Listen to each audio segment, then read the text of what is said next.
Welcome again to the Inner Sanctum. I'm Raymond, your host. Come in, won't you, and sit down? Well, very nice to see so many of you here. People who believe in black magic, haunting, and ghosts. Huh? Oh, you don't believe in them? Well, our story tonight is about some sailors who didn't believe in them either. But it didn't take them very long to find out that such things did exist, that they were wrong, dead wrong. Inner Sanctum Mysteries brings you one of Broadway's and radio's best-known stars, Arthur Vinton. Tonight, Mr. Vinton appears as Captain Bates in Dead Reckoning, an original radio drama by Robert Newman. When you have that all-in, down-and-out feeling, you may be a victim of irregularity. Then you can help restore your usual pep and vigor by taking one or two Carter's Little Liver Pills with a glass of water when you go to bed tonight. Carter's Little Liver Pills help you feel better by providing remarkable two-way relief. Relief you cannot expect from a simple laxative alone. Here's what happens. First, Carter's Little Liver Pills wake up the flow of a vital digestive juice, and they do this usually within 30 minutes after taking. Second, they help restore regularity. It's this two-way relief that works so fast and so differently to help you feel up on your toes again. So don't go on feeling way below par when you can get this kind of relief with Carter's Little Liver Pills.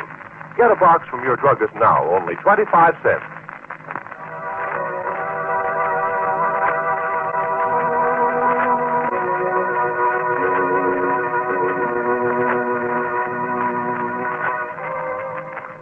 And now I think we're ready.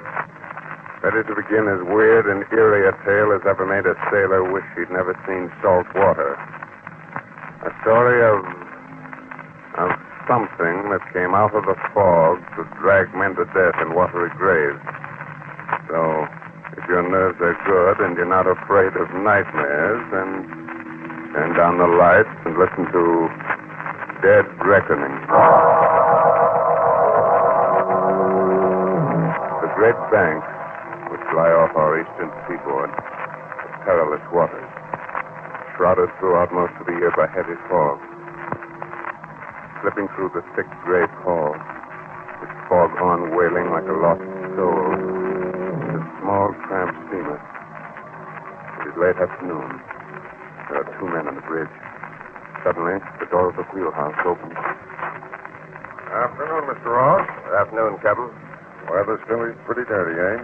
That's thicker than ever. You got lookouts posted? Just one man on the bow and one aloft. Good. I've been sailing these waters for 20 years, and I'm never really happy till I'm off the bank. I know, sir. Guess it's the fog. Never knowing what's ahead of you. What's likely to come out of it. Something's ahead, sir. Just off the port bow. What? Where? There it is, a schooner. It's almost dead ahead.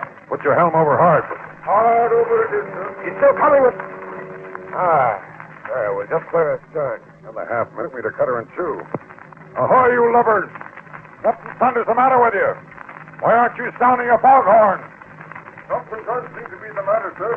There's no one at the wheel. Yes, you're right. No one at the wheel, no one on deck, and... Look there. A distress signal. You'd better look into this. Half speed astern. Half speed astern, sir. Half speed astern. What do you think it is? I don't know. But she looks to me as if she's been abandoned. Maybe you'd better lower a boat, Mr. Ross. There is someone aboard it, sir. Look, just coming up from below. Great Scott, he's dived overboard. He's swimming this way. Up forward, Mr. Ross, and heave him a line. And when you get him on board, bring him up here. Aye, aye.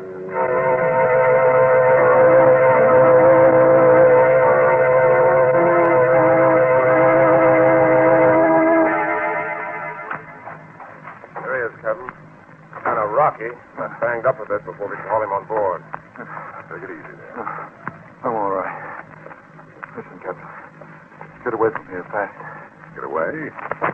What about the schooner you jumped off? The rest of the crew? Dead. Every last man. Dead? I'm the only one left alive. Dead of what? That thing got them. One after another. That gray thing from the sea. If I hadn't locked myself in the galley, it would What are have... you talking about?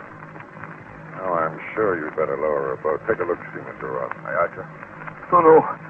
No, you fools. Don't you realize that it's still there? On the schooner. He wanted to follow you back here, kill you off one by one, too. Don't you realize? Oh, here, catch him off. All right. I've got it. Good. All right, inside here to my cabin. All right. Put him in on my bunk. Yes, sir. There we are. Poor devil. He was shot. Think he's out of his head, sir? I don't know. It might be all imagination. On the other hand, We should investigate. I'll take a boat over and see what I can see.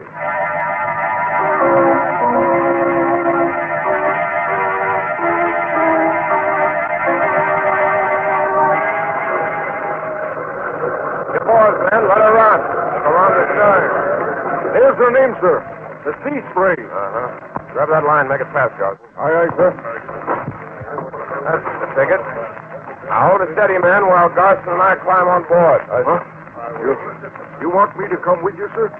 Two of us will be able to search her that much more quickly. What are you afraid of? I don't know, sir. I mean, nothing, sir. Come on.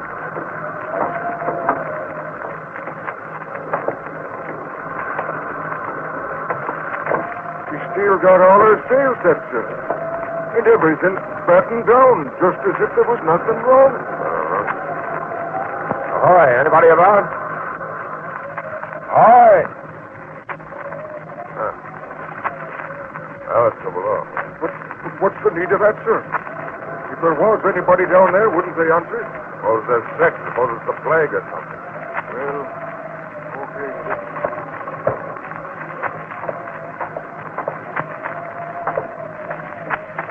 Everything's shipshape down here, too. Closed, careful. Still under all the bunks?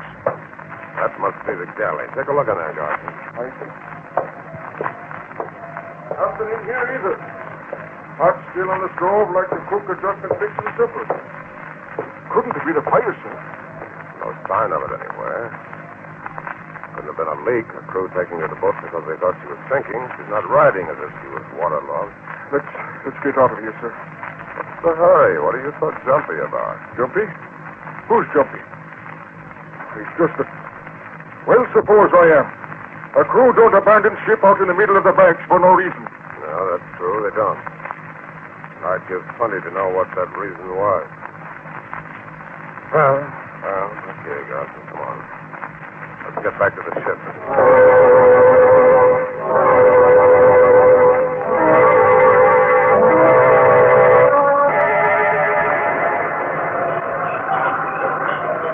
Make sure the boat's in place and everything's stowed properly before we get on the way, man. Right, sir, we will. Oh, there you are, Mr. Ross. Well, what'd you find out? Nothing, sir. Nothing? Now, what do you mean? Just that, sir. We didn't find out a blessed thing.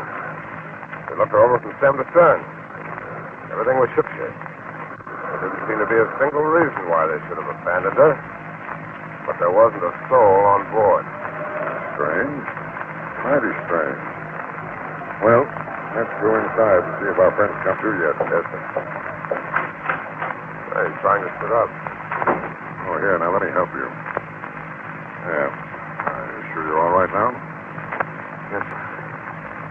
Sorry I keeled over. I guess I was in worse shape than I thought I was. I'm sorry I spoke to you like that. Oh, now, forget it. What's your name? Banning, sir. Joe Banning. Banning, eh? Excuse me, sir, but are we underway now? Yeah, it's just got started. Why? Well, it's the schooner we're away from. Then we're away from that cursed ship. The happier I'll be.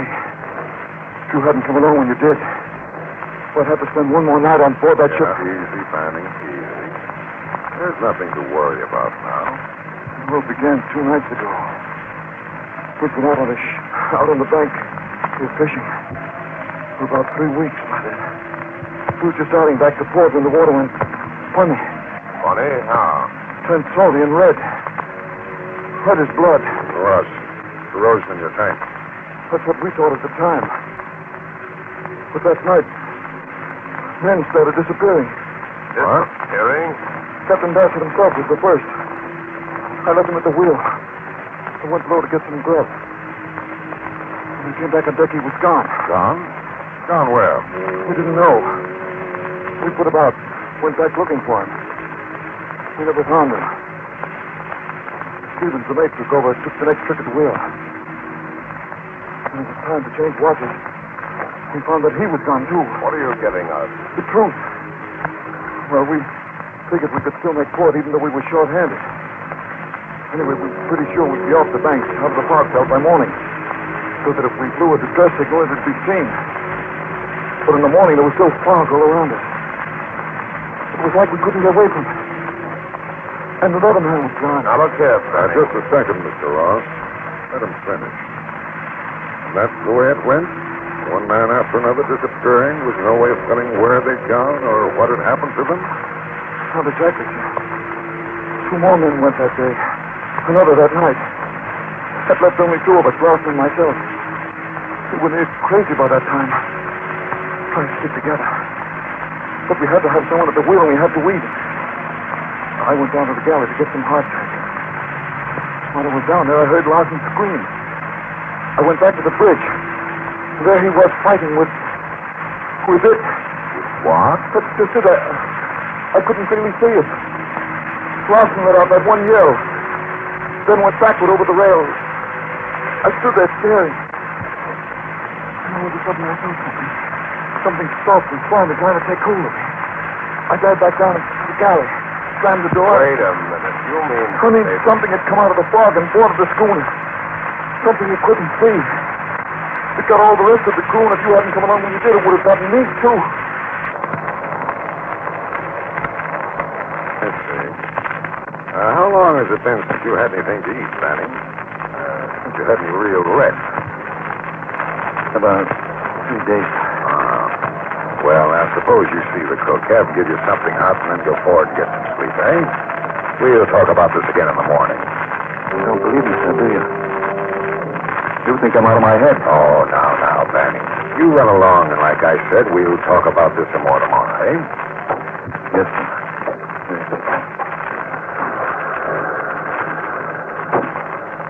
You don't believe him, do you, sir? You mean you do? Well, I don't know. But I won't be sorry when we get off the banks out of this fog tomorrow.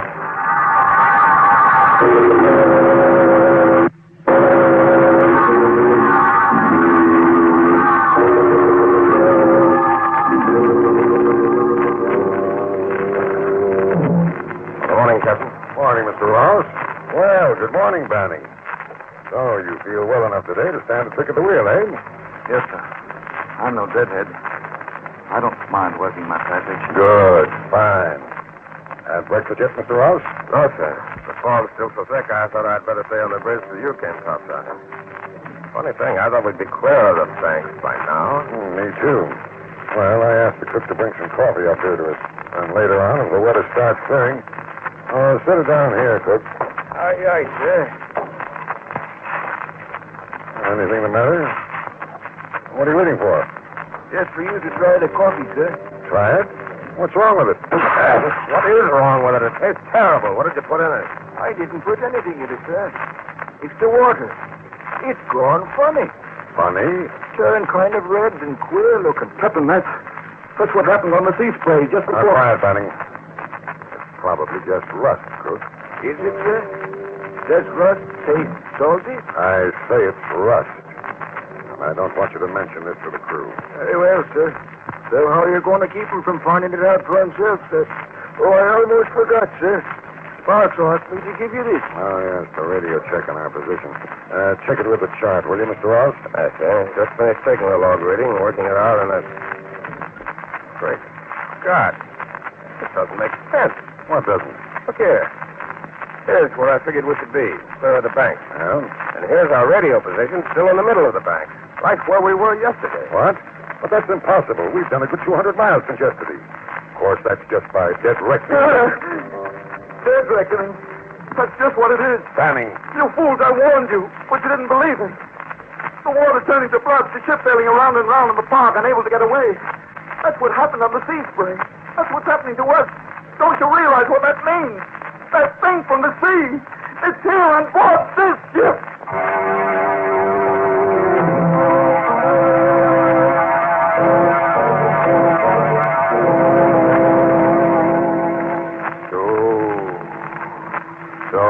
thing from the sea. The thing that can't be seen that came out of the fog and dragged an entire crew to its doom has taken possession of another ship. Will the same thing that happened to the Sea Spray happen again? In just a moment, we'll find out. Meanwhile... Don't sit back and envy the life of the party all that pep and ginger. You may suffer a headachy, sluggish feeling due to irregularity, but thousands of others do too. And many of them shake it off by taking Carter's Little Liver Pills. Try them tonight according to the directions on the package. Then tomorrow morning, see if you don't feel you can lick your weight in Wildcat. Here's the sound medical reason why Carter's Little Liver Pills are so effective. They can give you two-way relief for sluggishness, something you cannot expect from a simple laxative. First, Carter's Little Liver Pills wake up the flow of a vital digestive juice, and they start to do this usually within 30 minutes after taking. Second, they help restore regularity. It's this two-way relief that helps you feel better.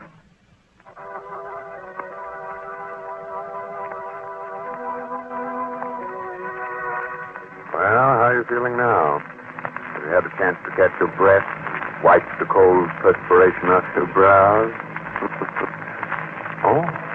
Oh, what you've heard so far hasn't bothered you, huh? Wait. Just a moment later now, and the three men are still on the bridge. Standing at the wheel, Ross and Captain Bates staring at him incredulously. All right, Eddie, you're mad, Banning, out of your head. So you still don't believe me, eh? Did the water turn into blood or not? Of course it didn't. That's nonsense. It's just rust, corrosion in the tank. And the fact that we're still in the same place you were yesterday after sailing for 24 hours? Our figuring was just off, that's all. Dead reckoning's never completely accurate. All right, Captain. That's the way you want it, fine. But I wonder what you're going to say when the men start disappearing. Enough, Banning. Who else is on watch, Mr. Ross? Who's the lookout? Ready, sir. I'll go get him. Tell him to come up here and take Banning's place at the wheel. Aye, sir. Ready, ahoy there! Hey! Now, as for you, Banning, you'd better get back to your bunk and lie down. Yes, you're sick. Mr. Ross should never let you stand a watch. Oh, I'm sick, am I? It's all my imagination. Okay, Captain. Let's say you're right about the water. Our position. What about the sea spray? What happened to my shipmates, the rest of the crew? I don't know, and I can't worry about that right now. That's something for the Coast Guard to look into. But I'm not going to have you scaring the wits out of my crew. So if you say one more word about this to anyone... All right, Captain. I won't. I've got a hunch I won't have to. What do you mean? Nothing except that... Captain Smitty's not there. He's gone. Gone? Gone where? I don't know. He reported here at 8 bells, went up to the bow to relieve Blake. That's the last anyone saw of him. You don't think Ellie, the forecastle? No, sir. He must have dropped off to sleep or something. Fallen overboard. Fallen overboard. That's what we thought on the sea spray when Captain Bassett disappeared. But he didn't fall. He was dragged overboard by that thing. Will you shut up, Banning? I won't shut up. What can I say to make you believe me? I tell you it's here on board this ship, and it's going to get the rest of us one by one unless... There's only one thing to do. Take to the boat. Step out to the ship and abandon it. What? No, I know you're mad. Get up forward and stay there. All right, Captain. I'll go. But remember, I warned you. Anything that happens from now on is on your conscience.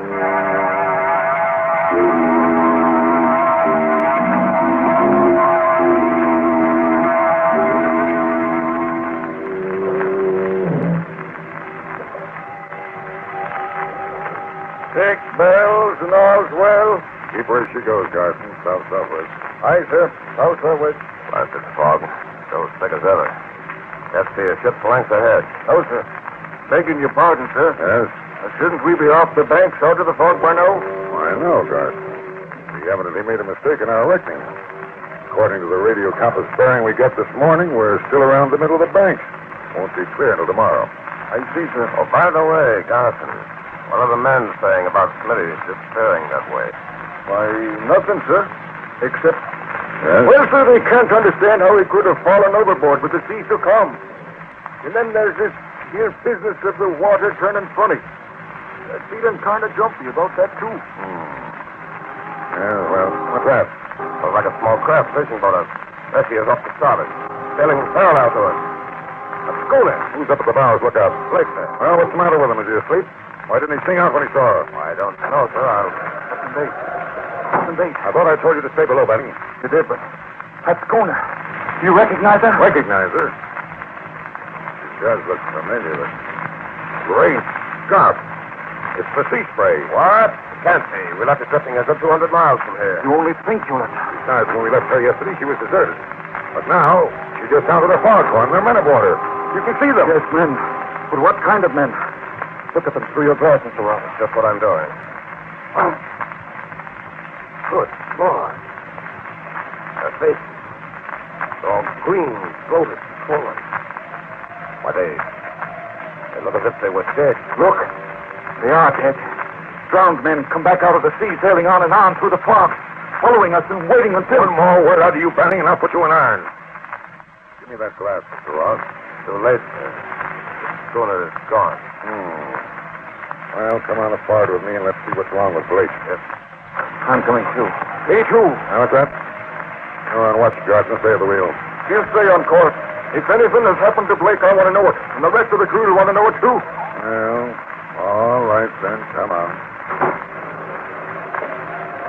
I don't like this, sir. We may be in trouble and Garson won't take orders. Yeah, I have a hunch we're all getting jumpy out of hand. It's all right. There's Blake leaning against the rail. Blake? Look again. It's not Blake. It's Smitty. And look at him, sir. He's dead. Springing wet and with seaweed in his hair. He was drowned, but he came back from the sea just like my mates on the sea spray. Blast you, Fanning. I warned you, but you wouldn't listen. Now will you abandon ship, take to the boat? Now, I've had enough of this. Enough of you and your warnings. Grab him, Garson, Mr. Ross. I won't go through it again. I can't. Having one man after another go over the side track to his death. I'm knowing that sooner or later. Fanning, no! He went overboard. Why, that's it. If he's rather commit suicide and stay on board this ship, we're not going to stay either. Come on, men. The boat. We're abandoning ship. What? You can't do that. Who's going to stop us? We are. Quick, Mr. Ross. The guns in my cabin. Dig it. No, you don't. Stay, men. I'll take Blake here. Leave him there in the hatch. If this blasted ship means so much, we'll let him free on it. We'll take him to the boat.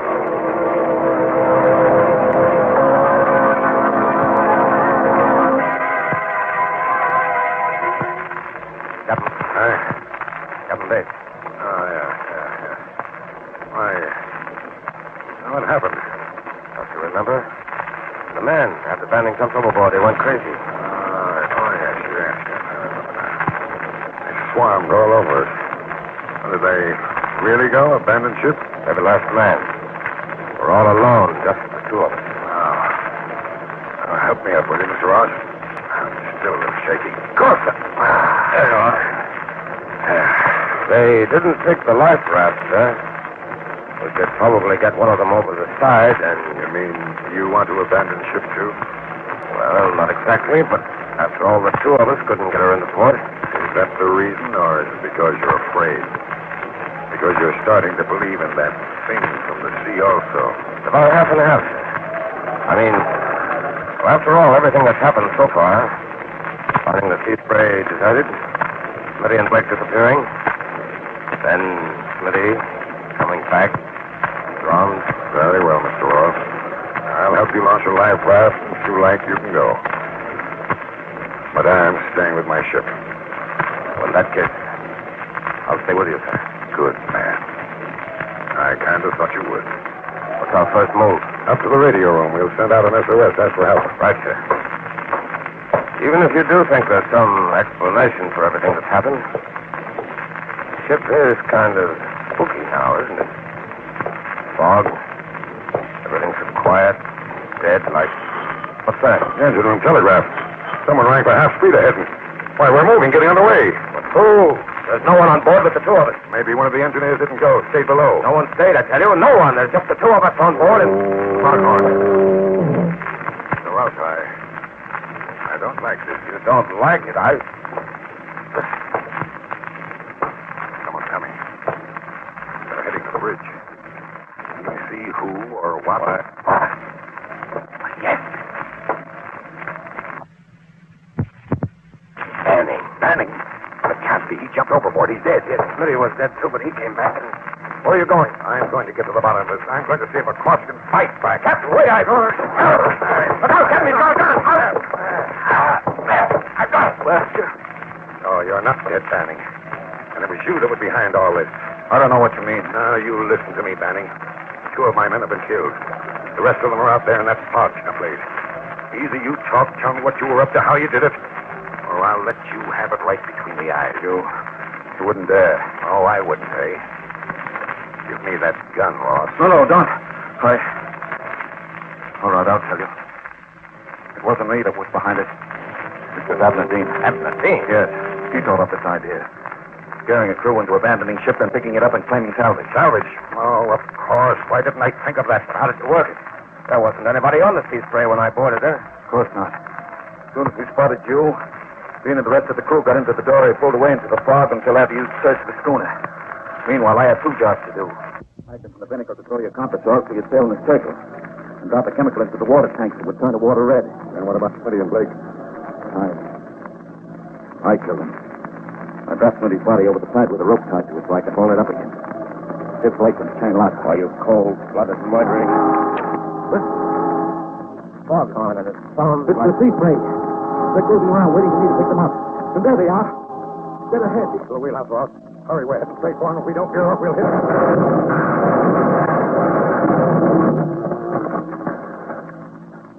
Please, run them down. Do you think? Yes. I'm afraid so. The propellers must have got to those that didn't go down with the schooner. But maybe it's better that way. They say that drowning's easier than hanging, as you'll probably find out for yourself.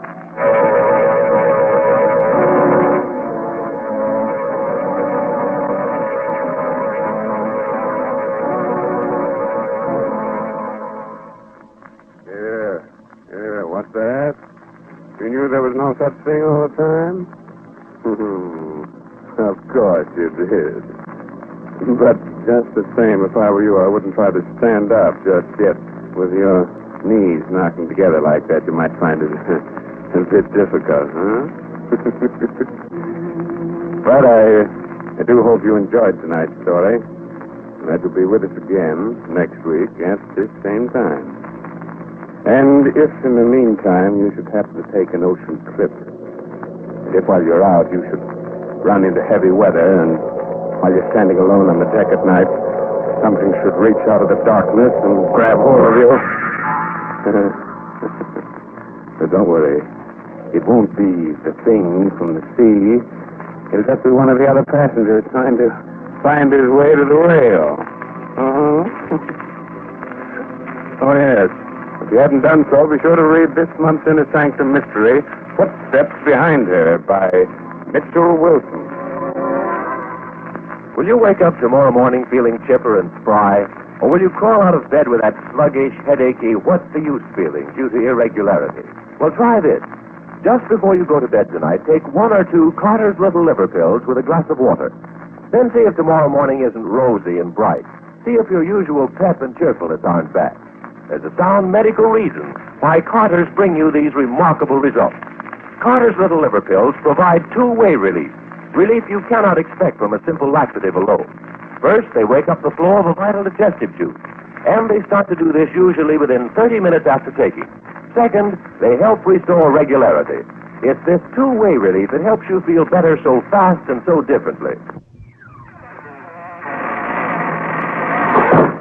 Good night. Pleasant dreams, huh? This is the Blue Network.